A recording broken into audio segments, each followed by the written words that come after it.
Hello guys, let's do another unboxing from Shein. Let's get started.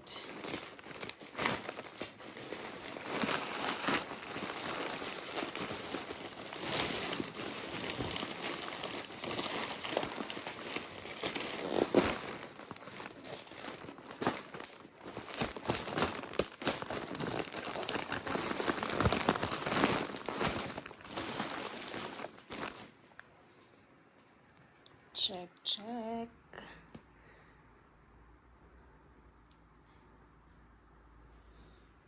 Yan ang orders ko. Let's get started.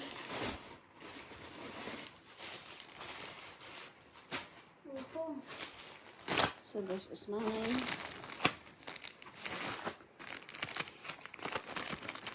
Ano to siya?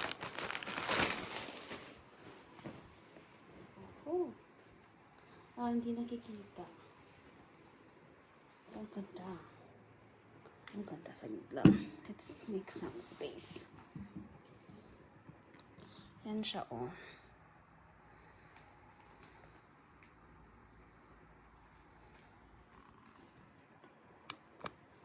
Isa sa magiging ano ko.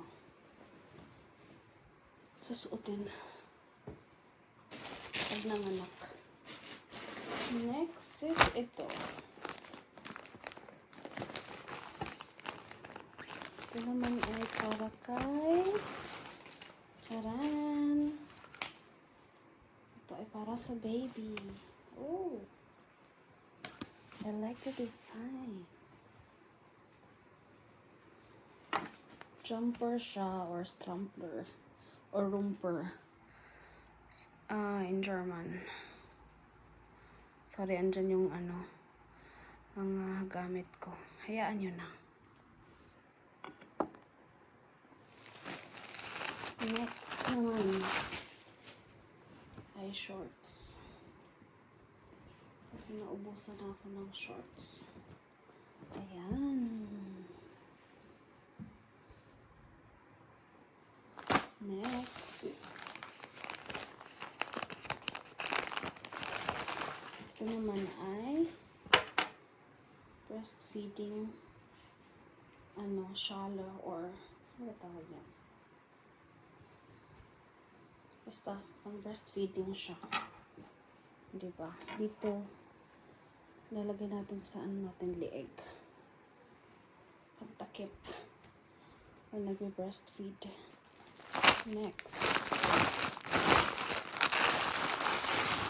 Ito naman yung newborn. Ayan, ganda. Cute. Akala ko may socks. Walang socks pala. Ganyan siya. Cute. Diba? Cute. Next. Ito naman yung susuot ko sa kasal ng kapatid ng partner ko. Di ko gets. Moment. Guys, ang haba niya. Parang kaya ito suotin, ang haba.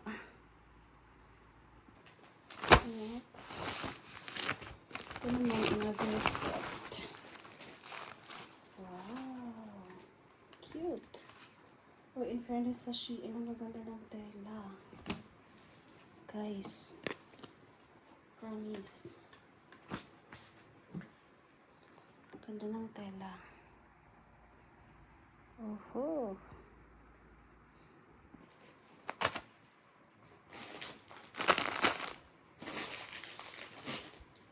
Ito naman ay washable na